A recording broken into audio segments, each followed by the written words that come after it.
Welcome to the Rogers Kakasungura YouTube channel. A big thank you for the support you're granting this platform. There is what we call cybercrime law that William Ruto centered and is supposed to be implemented, but cases in court have halted the implementation until all the petitions are heard.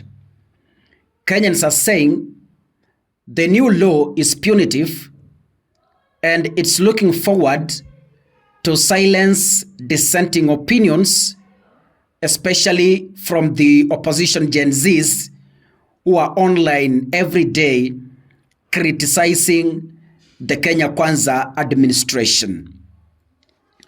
It is like, from the look of things, William Ruto is finally surrendering and giving up on the cybercrime law because things are not going as he expected. The Kenyan government works in a very funny way. I don't know if it's all governments. Governments can release a genuine information, very genuine information. And then after a few days or hours, if they find out this information is creating an uproar from the public, they brand the information as a fake circulation. I hope you've seen that happen. You remember the 2024 finance bill. The government could flag some information as fake. When Rigathi Gachagwa's impeachment was leaked, it was flagged as fake by the government. There's a list that came out of cabinet secretaries supposed to be appointed by William Ruto. It was flagged as fake. Here comes the cybercrime law. The cybercrime law, we've read it. Personally, I've read it. We know the clauses in that law. Bit by bit, tumeisoma na tunajua what is there and what is not there. Now, the government of the Republic of Kenya is now claiming that some lobby groups went, took the original copy, inserted some fake clauses, and added them to the petition challenging the law. How practical is this? I will argue my case later. Parliament has said that there is not one or two, but several fake inserts in the petition challenging the assenting of the bill into law. The National Assembly clerk, Samuel Njoroge, maintained that a rise in fake clauses and distortion of the current bills before Parliament have posed a serious risk to national stability and public trust in Parliament. He was speaking during the KEPSA National Assembly Roundtable in Mombasa, where Njoroge was arguing that the recently assented cybercrime law, noting that it has heavily distorted in the public domain. While he not mentioned the exact entities, because I have been waiting so that aongea aseme clause fulani did not originate from the National Assembly, so that we are able to put on the table the bill from the National Assembly and the contested bill.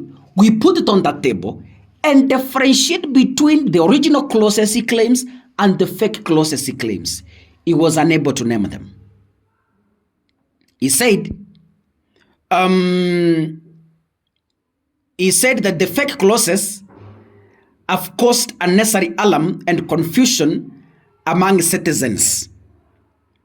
He said this was not an isolated case, and he said shortly after President William Ruto assented to several laws, he claims that counterfeit versions with fabricated clauses were widely shared on social media. Now, let's argue this case from a fair perspective. I want all of us to reason critically on this issue. Your National Assembly clerk, let me simplify this so that you understand. The cybercrime bill was assented and became law. When it became law, it is supposed to be implemented so that it starts working. Yeah?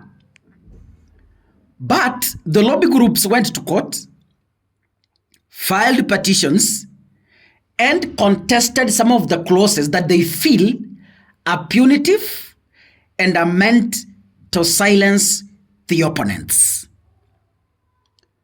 After those petitions, the courts moved to halt the implementation pending the hearing of the petitions. That has been a challenge to the government. Now, what is happening? The clerk is now coming out in public and telling the people of the Republic of Kenya that, look, the petitions before the courts are having false clauses that were not included in the original cybercrime bill that was passed by the National Assembly. It was assented and became law and is supposed to be implemented. I hope mpaka hapo umeelewa. So the clerk claims the cybercrime clauses being contested by the lobby groups in court are fake and don't exist in the original cybercrime bill that is now law awaiting to be implemented. Now the question I'm asking, mawakili munanisikiza, I know there are some lawyers listening to me.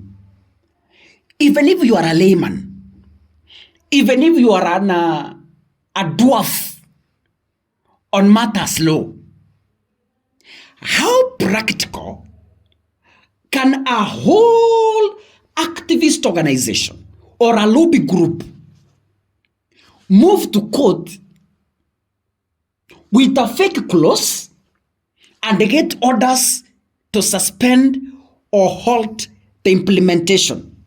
How practical is that? Because I know even the courts themselves have the bill that was assented, the original bill from the National Assembly, because the National Assembly also responds to those petitions. What is happening? To my own view, it's like Ruto ameona kwamba the cybercrime law is going to cost his 2027 presidential bid, because we only have next year, we move into the general election in 2027. After noticing that it is of the unpopular opinion from the people of the Republic of Kenya, he is now using some quotas to claim that the cybercrime law in the public domain is a fake one. So, the parliament will release the original bill that was assented by the president. So, parliament wants to edit themselves from the bill that is in the public domain, claiming it as fake, branding it as fake. To mean, sasa wanataka kujifanya kwamba they are going now to release the original one to the public. Unaona? After now editing these clauses that are being contested in court. Wah! Hey, serikali ya Kenya. God bless you.